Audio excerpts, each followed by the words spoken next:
I had so many people express concern to me about the lawlessness and the danger and the issues along the border.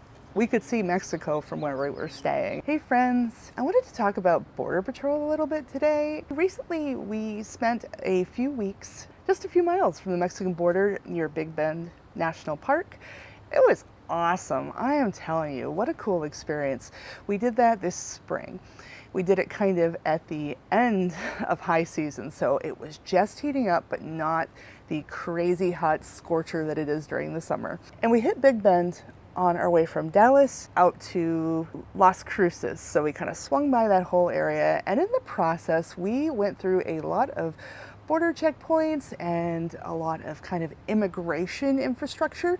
We even ran into some more in Las Cruces near White Sands National Park. And it was my first real direct experience with Border Patrol as somebody in an RV. Now, I've seen a little bit of content about Border Patrol on YouTube with RVing, but not too much. And it all kind of takes a different angle. And a lot of times the content I've seen on YouTube with RVers tends to deal more with the Canadian border, which is a whole different thing. So I thought today I would just, chat with you a little bit about my experience with Border Patrol and what I've learned as it pertains to the Mexican border. And before we dive in today, I want to just be clear that this is not legal advice. I am not a lawyer. I am certainly not an immigration or somebody that's particularly skilled with border law. This is just my personal experience. I am not a lawyer. I am not your lawyer. Get it? Got it? Good. Let's do it.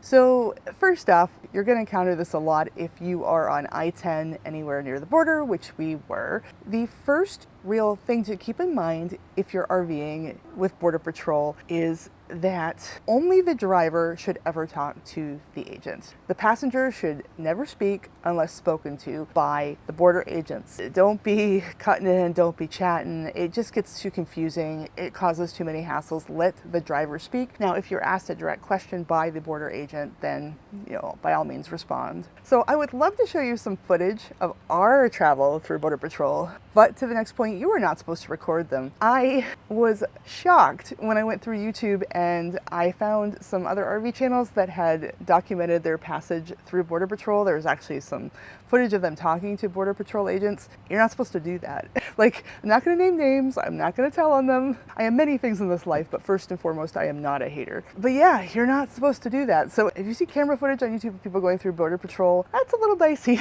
That said, it's pretty cool that some people have taken the risk so you can kind of get the idea of it. But generally speaking, you should not be running film. You should not be recording people, especially do not put your camera at a Border Patrol agent's face. They do not like it. It's not a good idea. It's kind of like recording in the airport. Even if it is technically not illegal, and I am not sure on the legalities of it, they do not like it, and it is just asking for trouble. It's not worth it. Don't do it. The third thing you should really know if you're traveling through a Border Patrol check station is that if you have an animal who's traveling in your vehicle, even if you normally let your pet free roam, you need to restrain them.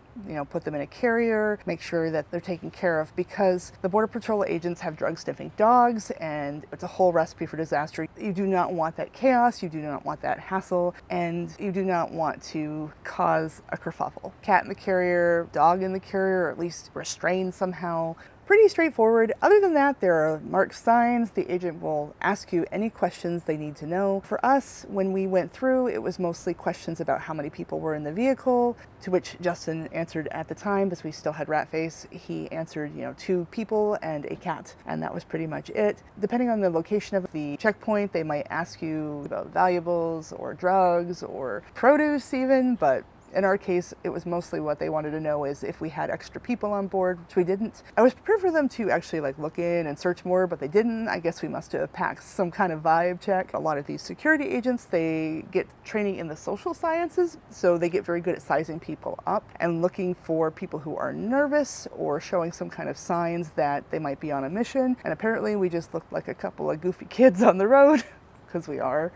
So we weren't subjected to too much scrutiny, which was nice. It was annoying enough to have to stop as it was. To have to like let an agent in or let a dog in or any of that stuff would have been really, really annoying. And thankfully, he just kind of like looked in and peeked in one of the windows and that was it. Actually, when Justin said just us and the cat, the agent actually giggled. That stop was going north towards Alpine from Lajitas in Texas. Now, the other time we were stopped was near White Sands National Park. Well, stopped is kind of a strong word. There was a booth and we were required to stop, but nobody was in the booth.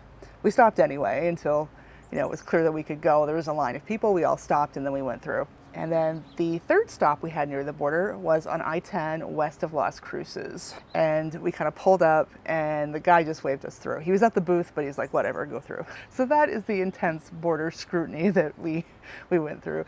Now, as far as actually staying on the border itself, I had so many people express concern to me about the lawlessness and the danger and the issues along the border and all of that. I mean, we could see Mexico from where we were staying and we were in an RV. And I had so many people, my mom was like, oh, be careful, be careful. It was fine. It was really lovely, actually. Like, we didn't see anything sketchy or weird. It wasn't like there were throngs of migrants either. People had warned me about that as well. People had warned me about throngs of people coming over the border. It wasn't like that at all. It was really chill.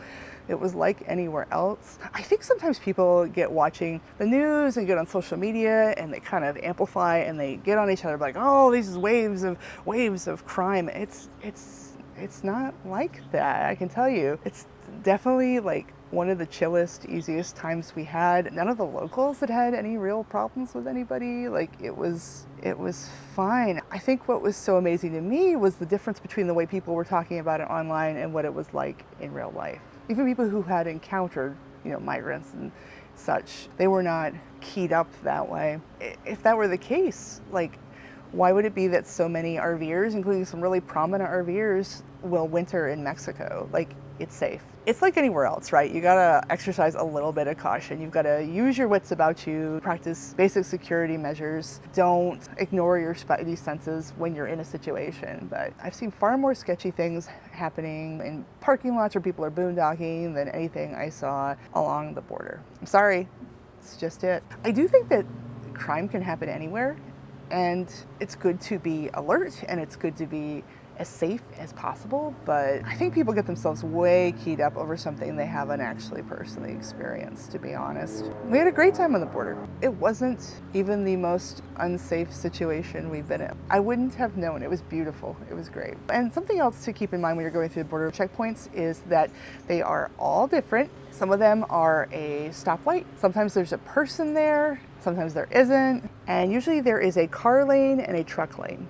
So the truck lane seems to be reserved mostly for big rigs. When you're an RV, it's this sort of gray area. Are you a truck or a car? We are a 32-foot Class C. We're about 11 and a half feet high and then the 32 feet long, and we're towing a two-door Jeep behind us. We have always gone in through the car lane and nobody has minded.